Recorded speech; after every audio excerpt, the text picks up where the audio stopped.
लेकिन नहाने धोने की जब जरूरत आती है अलग हो जाते हैं कि नहीं। उसी तरह से जब हमको जरूरत होती है हम लोग अलग अलग कर लेते हैं, और जब जरूरत होती है एक हो जाते हैं, एक आकार माँ की गोद में। माँ है हमको जोड़ने वाली, आई इसकी गोद में हम सब बराबर हैं, कोई ऊंच नहीं, कोई नीच नहीं, कोई पिछड़ा नहीं, कोई अगड़ा नहीं, हम सब आनंद लेते हैं। स्वामी जी, एक और प्रश्न है कि राजनीति की आपने बात की कि राजनीतिक अपने हिसाब से चीजों को अपने लिए इस्तेमाल करते हैं। आजकल जो दो शब्द बड़े प्रचलित हैं, एक तो सनातन और दूसरा वक्फ बोर्ड। वक्फ बोर्ड को लेकर बहुत सारे, जो जिस कुंभ की धरती पर हम बैठे हैं वहां भी ये कहा जा रहा है कि ये वक्फ की जमीन है जो हमारे से छीन ली गई है, और कुछ लोग कह रहे हैं कि इसके मुकाबले एक सनातन बोर्ड गठित होना चाहिए। वक्फ बोर्ड की जमीन है, हमसे छीन ली गई हो, पकड़ के कौन बैठा था तुम्हारा आदमी जिसके हाथ से हमने छीना? उसका नाम तो बताओ, नाम बताओ।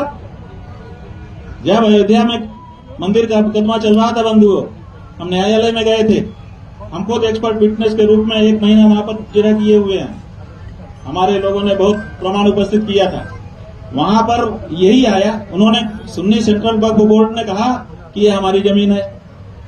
क्यों जमीन है? उनका दावा था कि बाबर शहंशाह था और शहंशाह जो कुछ करता है वो कानून हो जाता है, इसलिए उसने तोड़ करके भी बनाया तो बना दिया, अब जो हो गया सो हो गया, वही है। राष्ट्रपति या शहंशाह जो है राजा, वो जो कुछ कर देता है उसके किए में गलती नहीं निकाली जाती, वो एब्सोल्यूट सही करता है, कभी गलत करता ही नहीं। तो इसलिए उसने कर दिया, अब उसको बदला नहीं जा सकता।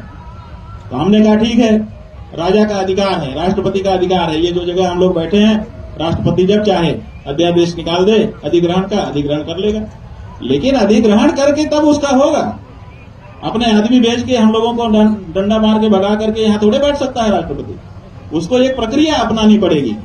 यहाँ के लिए पहले एक धारा प्रकाशित करनी पड़ेगी, उसके बाद फिर अधिग्रहण के लिए बुलाना पड़ेगा, मुआवजा देना पड़ेगा, और तब उनकी होगी। तो हम लोगों ने कहा कि राजा भी जब कोई कार्य करता है तो प्रक्रिया होती है, वो कौन सी प्रक्रिया अपनाई गई वो बताओ, और साथ ही साथ ये बताओ कि कितना मुआवजा दिया गया और किसको दिया गया।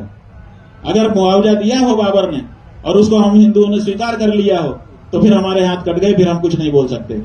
लेकिन वो नहीं बता पाए, वो नहीं कह पाए, तो इसका मतलब उनकी दृष्टि से बाबर गुंडा था, आके कब्जा कर लिया तो हो गया।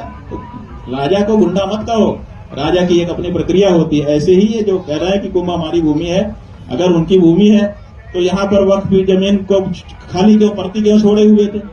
12 साल तक जब कोई भूमि परती रहती है तो वो राजा उसको राजसात कर लेता है, उसकी भी धारा है, हमको धारा याद नहीं है, लेकिन वो राज्य में विलीन हो जाती है। ये आदेश एसडीएम करता है कि ये जमीन 12 साल से पड़ती है, इसको हम राज्य के अटैच कर रहे हैं, बाद में वो अलॉटमेंट कर देता है जिसको चाहते हैं किसी काम के लिए।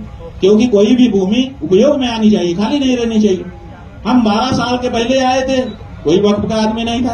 अब 12 साल के बीच में कभी ऐसी बात नहीं सुनाई दी, अब 12 साल के बाद आए एडवर्स पोजीशन, अगर आपकी थी भी तो भी हमारा ही हो गया। दूसरी बात यह है कि आप दावा कर रहे हैं, प्रमाण क्यों नहीं देते हैं? जिस दिन आपने दावा किया उसी दिन आपको प्रमाण भी सामने रखना चाहिए था। आप प्रमाण नहीं रखते हैं, केवल दावा करते हैं। और तीसरी बात, हम हिंदू हैं, हम जब भी कोई कार्य करते हैं तो हमारे यहाँ सेल्फ डिडक्शन का एक सिस्टम है, शास्त्रीय सिस्टम है, कि अगर कोई गड़बड़ी करेगा तो जैसे आजकल बैंक वालों ने कर दिया कि इतने रुपए से कम अगर आपके खाते में राशि होगी तो इतना रुपया महीना अपने आप कट जाएगा, आपके सहमति अनुमति की जरूरत नहीं है, कई बार में ले लिया।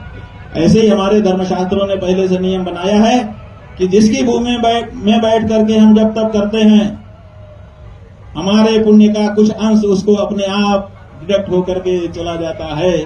अगर आपकी भूमि है वास्तव में, केवल दावेदारी की नहीं, तो हमारे किए गए पुण्य का थोड़ा अंश आपको मिल रहा है, आपको क्या दिक्कत है?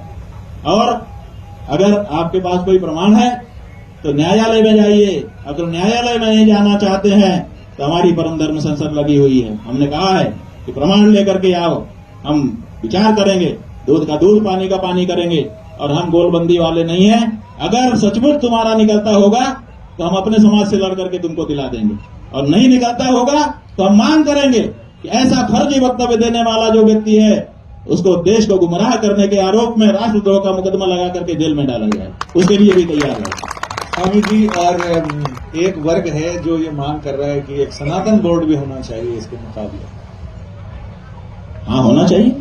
सनातन धर्म की इतनी संपत्तियां हैं, सब खुर्द बुर्द हो रही हैं। उनको संरक्षित करने के लिए, उनका समाज के लिए सदुपयोग करने के लिए कोई एक केंद्रीय व्यवस्था क्यों नहीं होनी चाहिए?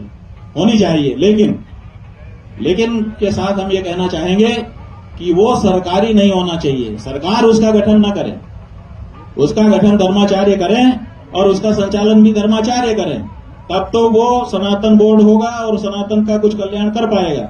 और अगर सरकार ने उसका गठन किया तो फिर सरकार की धर्मनिरपेक्ष नीतियां उसी तरह से उसमें आ जाएंगी जैसे तिरुपति के प्रसाद में आ गई।